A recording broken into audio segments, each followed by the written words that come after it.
Bonjour Frédéric. Bonjour. Et à vos côtés, Marido Perrin, qu'on salue. Bienvenue Marido. Bonjour. Alors, dans l'actualité culturelle, Frédéric. Oui, d'abord à propos d'Internet et de la liberté d'expression sur les réseaux, en l'occurrence la liberté d'expression en Chine, qui est à peu près nulle.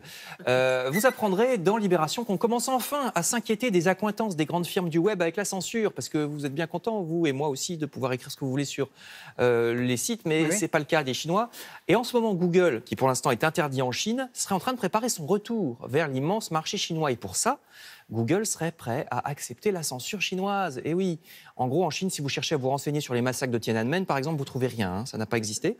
La bonne nouvelle, c'est que donc des sénateurs américains, républicains et démocrates critiquent ouvertement Google qui voudrait retourner en Chine en se faisant le complice des violations des droits humains en Chine. Ça, c'est une phrase des sénateurs en question, un complice des violations des droits humains en Chine.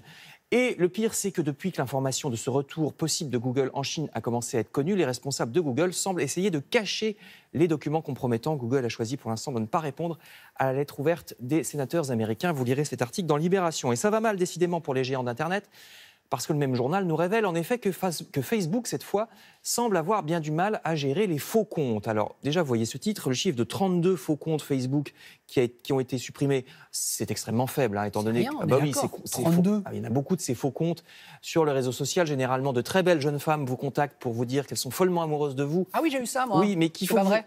Non, il faut bon. que vous leur payiez le billet d'avion pour qu'elles viennent, c'est ça le truc. Ah bah alors surtout. non. Voilà.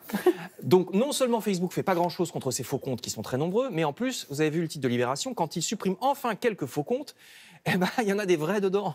Et oui, ils ont supprimé la page Facebook d'une manifestation antiraciste à Washington. Ce qui transparaît dans cet article, c'est surtout qu'il est à peu près impossible de comprendre pourquoi Facebook décide d'autoriser un tel et d'interdire tel autre. On a l'impression qu'ils ne savent pas ce qu'ils font. Je vous renvoie à Libé. Bon, dans l'humanité, il y a une critique aussi des politiques des grandes firmes, mais à propos d'une autre affaire, figurez-vous que de nombreuses marques ont refusé de s'associer aux Gay Games. Vous savez, l'immense rassemblement sportif qui attire actuellement pas moins de 300 000 spectateurs à Paris. Les organisateurs n'ont trouvé aucun équipementier qui accepte de les sponsoriser. Les fabricants de vêtements de sport ne veulent pas être associés à un événement qui s'appelle les Gays quelque chose, apparemment. 2018. Eh bien oui, apparemment, ça leur pose toujours problème. Vous lirez ça dans l'humanité. Ils ont quand même eu des aides de Renault, de la BNP, mais pas d'équipementier. Alors, je termine avec des bonnes nouvelles. Au contraire, d'abord pour les amateurs de jazz, parce qu'en ce moment, on est en plein dans le festival de Marciac, nous rappelle Lacroix. Oui. Et oui, Jazz in Marciac. C'est merveilleux là-bas. Dans le Gers jusqu'au 15 août. Quant aux Échos, ils nous apprennent une nouveauté dans le marché de l'art, c'est que désormais, il y a davantage de grandes œuvres d'art qui sont achetées par les musées que par les milliardaires. Donc c'est une bonne nouvelle, parce que comme ça, les œuvres sont visibles par tous dans les musées. Article dans les Échos qui nous explique cette évolution récente.